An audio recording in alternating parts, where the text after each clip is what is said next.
Hello বন্ধুরা, আমাদের channel সবাইকে স্বাগত জানাই। তো এই ভিডিওতে আমি আজকে রিভিউ করবো প্রীতম অ্যান্ড পেদ্রো সিরিজটি। চলুন না সময় নষ্ট করে ভিডিওটি শুরু করা যাক।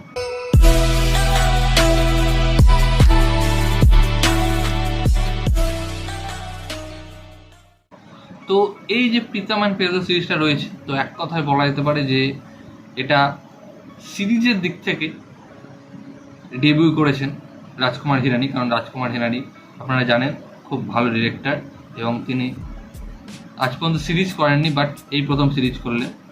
এবং করলেনও বা কাকে নিয়ে? তার ছেলেকে ভীর হিরানিকে নিয়ে। এবং তিনি ডেবিউ করেছেন এই সিরিজটার মাধ্যমে। তো কেমন হলো এই সিরিজটি? তো সত্যি কথা বলতে রাজকুমার হিরানি রিসেন্ট যে কাজগুলো করেছেন সেগুলো খুব আহামরি হয়নি, এবং একটা কন্ট্রোভার্সিও হয়েছিল যে তিনি কিছু বলেছিলেন, কমেন্ট করেছিলেন ডানকি সিনেমা নিয়ে, যে তিনি বলেছিলেন যে যেহেতু অডিয়েন্সরা এই ব্যাপারগুলো জানে না, কিংবা এরোপ্লেনে চাপেনি বা ভিসার অনেক কিছু ব্যাপার ছিল, তো সেই নিয়ে বলেছিলেন এবং খুব কন্ট্রোভার্সি হয়েছিল। এবং লোকেও বলেছিল, অডিয়েন্সরাও বলেছিল তাহলে কি যে কোনো সিনেমা দেখতে গেলে আমাদেরকে কি সেই কাজটা করতে হবে? তো বিভিন্ন রকম কন্ট্রোভার্সি হয়েছিল। তো সেসব কথা আমি সাইডে রেখে সিরিজে আসছি। তো এই কাজটা কেমন হলো? সত্যি কথা বলতে বেশ ভালো একটা কাজ হয়েছে, এন্টারটেইনিং কাজ হয়েছে।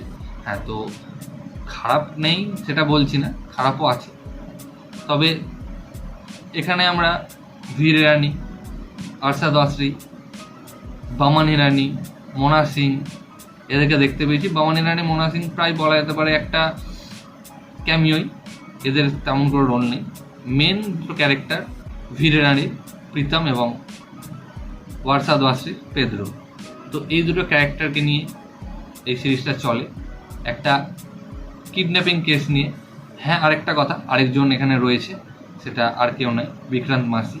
তো তিনি এই সিরিজের ভিলেন। এবং এই সিরিজটা বেশিক্ষণেরও নয়, মাত্র 6টা এপিসোড রয়েছে, এবং প্রত্যেকটা এপিসোডই 35 থেকে 40 মিনিটের মধ্যে।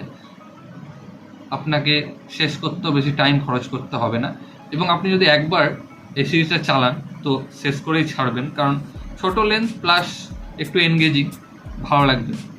এবং টিপিক্যাল যে রাজকুমার হিরানির ব্যাপারগুলো থাকে, একটু বেশি গুডনেস দেখানো হয়, সেটাও দেখানো হয়েছে। তো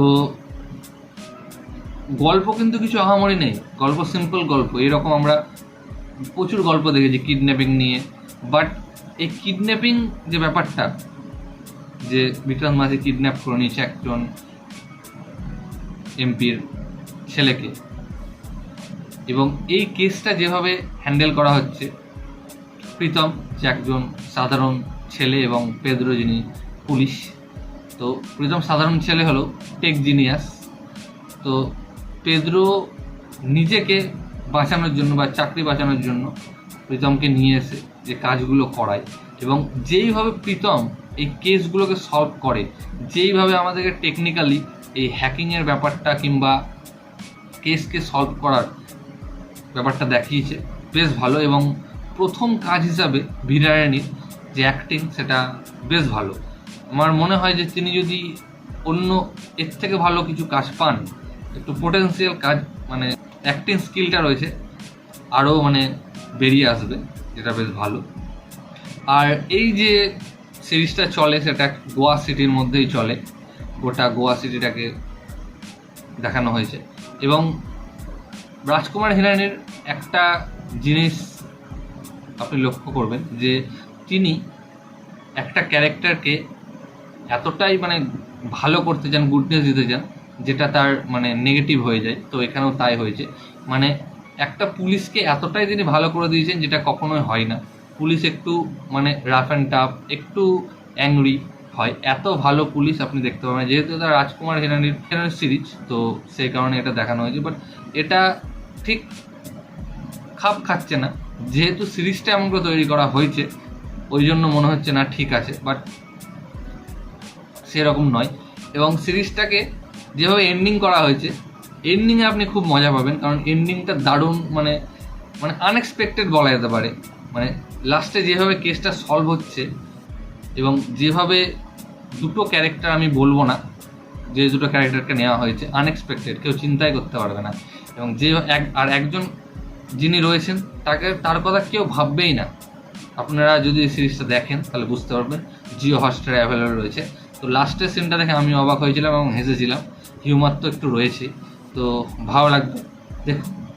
এই ভিডিওটা তাড়াতাড়ি গাইস, ভিডিওটি ভালো লাগলে অবশ্যই ভিডিওকে লাইক কমেন্ট শেয়ার এবং চ্যানেলটিকে সাবস্ক্রাইব করুন এবং আমাকে ইনস্টাগ্রামে ফলো করতে পারেন। লিঙ্ক আমি ডেসক্রিপশানে দিয়ে দেবো। ভিডিও দেখার জন্য থ্যাংক ইউ, ধন্যবাদ।